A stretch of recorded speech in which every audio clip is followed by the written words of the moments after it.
طیبہ نورین اسلام آباد سے پوچھتی ہیں، مفتی صاحب میرے بال اکثر جھڑ جاتے ہیں اور میرے بالوں کی سیاہی قائم نہیں رہتی، حالانکہ میں نوجوان ہوں، ان دنوں میں تو بال لمبے بھی ہونے چاہیے اور کالے بھی، آپ اس کا کوئی وظیفہ ارشاد فرما دیں۔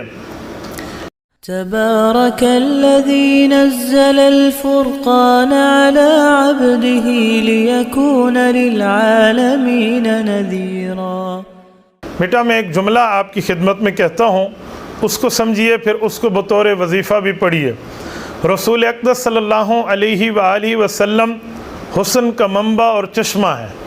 رسول اللہ صلی اللہ علیہ وآلہ وسلم سے حسن پھوٹتا ہے۔ اللہ رب العزت نے قرآن کریم سورۃ ضحیٰ میں حضور پاک صلی اللہ علیہ وآلہ وسلم کے بارے میں ارشاد فرمایا، واللیل اذا سجا۔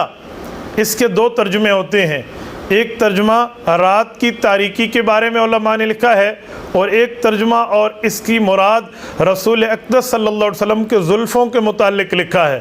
حضور اقدس صلی اللہ علیہ وآلہ وسلم سے لمہ، جمہ اور وفرہ تین قسم کے بال ثابت ہیں۔ یہ رسول اللہ صلی اللہ علیہ وسلم کی زلف مبارک تھی۔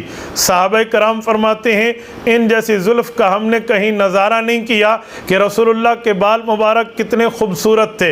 حضور پاک علیہ الصلوۃ والسلام نے صرف حج کے موقع پہ بال کٹائے ہیں اور کٹا کر مختلف صحابہ کرام کو دیے تھے، جن میں سے کچھ بال حضرت خالد ابن ولید کو دیے جنہوں نے ٹوپی میں سی لیے، اللہ نے ہر جنگ میں ان کو فتح عطا فرمائی۔ کچھ بال اور ناخن حضرت معاویہ رضی اللہ عنہ کو دیے تھے، جو وہ اپنے ساتھ اپنے کفن کے اوپر رکھ کر قبر میں لے گئے۔ اس طرح بہت سے صحابہ کرام کو دیے۔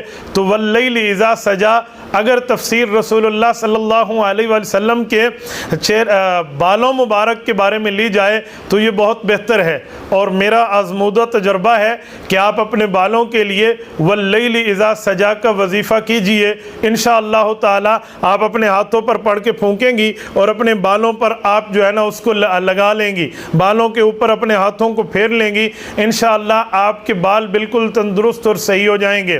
مناسب یہ ہے کہ آپ صبح نماز کے بعد اور مغرب نماز کے بعد 101 مرتبہ اس وظیفے کو پڑھیے۔ پڑھنے کی ترتیب یہ ہوگی، 3 مرتبہ درود ابراہیمی، پھر بسم اللہ الرحمن الرحیم پڑھ کے اس وظیفے کو پڑھ لیں۔ واللیل اذا سجا 101 مرتبہ پڑھیں، پھر آخر میں 3 دفعہ درود ابراہیمی کو پڑھیے، اور اللہ سے دعا بھی کیجئے اپنے بالوں کی صحت یابی کے لیے۔ اور اس وظیفے کو پڑھنے کے بعد آپ اس کو ہاتھوں پہ پھونکیں اور اپنے بالوں پر مل لیں۔ انشاءاللہ تعالی 41 دن کے اندر اللہ آپ کے بالوں کو درست فرما دیں گے۔